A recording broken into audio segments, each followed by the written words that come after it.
ආයුබෝවන් තුලා ලග්න හිමියනි 2026 වසර තුලා ලග්න ඔබට කිබඳු ආකාරයේ වාසනා ගුණයක් ගෙන දෙන්නේද කියලා අපි විමසා බලමු.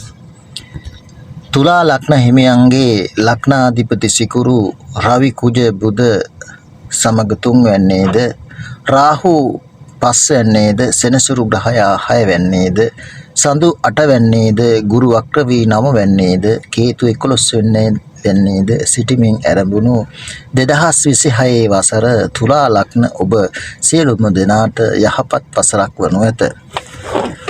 2026 වසර තුල තුලා ලග්න හිමියන්ට ධනය දාන්නේ ලැබෙන තම තැම්පතු ධනය වර්ධනය කරගත හැකි විවිධ ක්‍රමවලින් ආදායම් මාර්ග ලැබෙන තමන්ගේ මහන්සියේ හැටියට නිසි ප්‍රතිඵල ලැබෙන යහපත් වසරක් වනවා නොඅනුමානයි.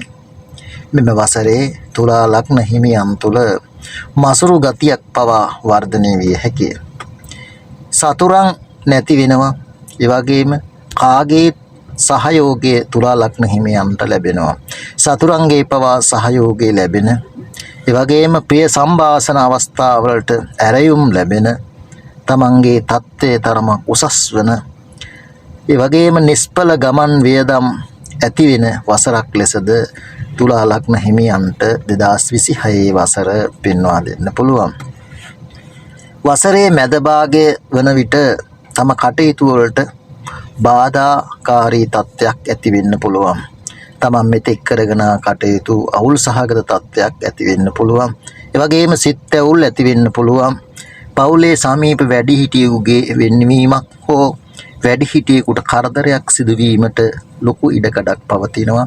තුලා ලග්න හිමියනි සඳුගේ මහදසා හෝ අතුරුදසා ගෙවන අයට මෙම කාලය තරමක් නරක කාලයක් වීමට පුළුවන්. එසේ නොවන්න අනිකුත් සියලුම දෙනාට මෙම 2026 වසරේ මැද භාගයේ සිටද තමන්ගේ සුව පහසු සඳහා අවශ්‍ය කරන ද්‍රව්‍ය මිලදී ගැනීමට පවා අවස්ථාව උදා වෙනවා. ඒ අනුව 2026 වසර තුලා ලග්න හිමියන්ට තම සිතුම් පැතුම් ඉටු වෙන ධන ධාන්‍ය ලැබෙන තමන්ගේ අරමුණු කරා ගමන් කරන්න පුළුවන් කාගේ සහයෝගය ලැබෙන වාසනාවන්ත වසරක් ලෙස 2026 වසර හඳුන්වා දෙන්න පුළුවන්.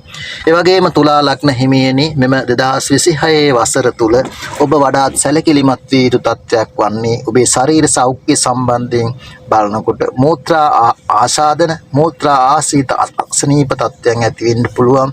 ඒ වගේම ධනහිස් ආබාධ ධනහිස් පහළ කොටස් වල ආබාධ තුනටි ආසීත ආබාධ වැනි ආබාධ තත්ත්වයන් අසනීප තත්ත්වයන් මතුවීමට ඉඩකඩ ඇති බැවින් ඒ පිළිබඳවද සැලකිලිමත් වෙන්න.